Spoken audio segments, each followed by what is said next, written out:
आज जो floor test पे जो मामला हुआ वो पूरे देश को पता चल गया एमआईएम किसके साथ है।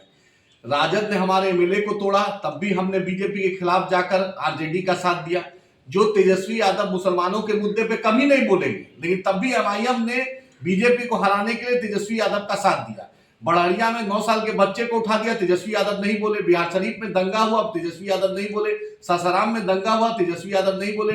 मदरसा अजीजिया को जला दिया गया, तेजस्वी यादव नहीं बोले।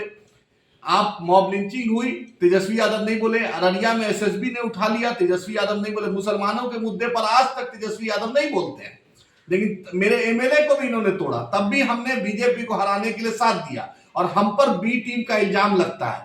आज आपके सामने पता चल गया कौन बी टीम है, कौन ए टीम है, ये आपके सामने जग जाएगा।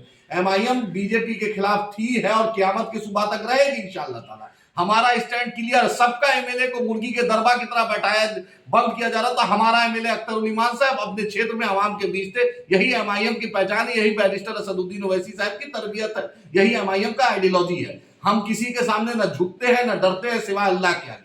आज मैं पूछना चाहता हूं, तेजस्वी यादव जिस A to Z की बात करते थे, आज A to Z कहां है? आपका ए भी, आपका आर भी चला गया, आपका बी भी चला गया और आपका वाई भी चला गया। जिस कल तक खेला हो वही की बात करते थे, आज 3 एमएलए आपका चला गया।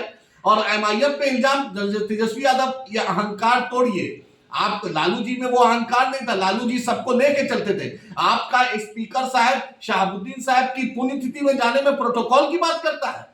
वही अजय सिंह की मां में जो पूर्व जो सांसद के पति है, उनकी मां में वो गए थे।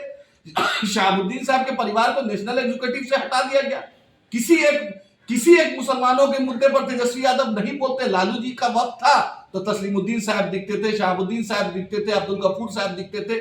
लेकिन इनके वक्त में तो सिर्फ संजय यादव दिखते हैं, सिर्फ जगदा बाबू दिखते हैं, मनोज झा दिखते हैं। वक्त रहा तो मनोज झा भी उसके साथ वोट दे देते। ये परिस्थिति ऐसी नहीं बन रही है कि मनोज झा वोट नहीं दे रहे हैं। और संजय यादव, क्या बिहार में कोई यादव नहीं है जो आपके पास संजय यादव हरियाणा से लाना पड़े?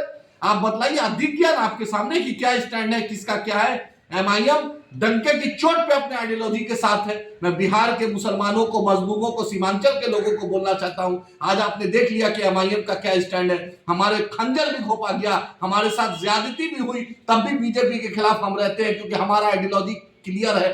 हम डर की राजनीति नहीं करते, हम इंसाफ की बात करते हैं। हम सीमांचल की लड़ाई लड़ते हैं, हम मजलूमों की लड़ाई लड़ते हैं, हम दलित, पिछड़ा, शोषित सबकी लड़ाई करते हैं। आज आपने देखा अख्तर ईमान साहब किस हिम्मत से बीजेपी के खिलाफ, उन्होंने सरकार के खिलाफ वोट दिया, अविश्वास प्रस्ताव में सरकार के खिलाफ वोट दिया और दिखलाया कि एमआईएम का क्या स्टैंड है।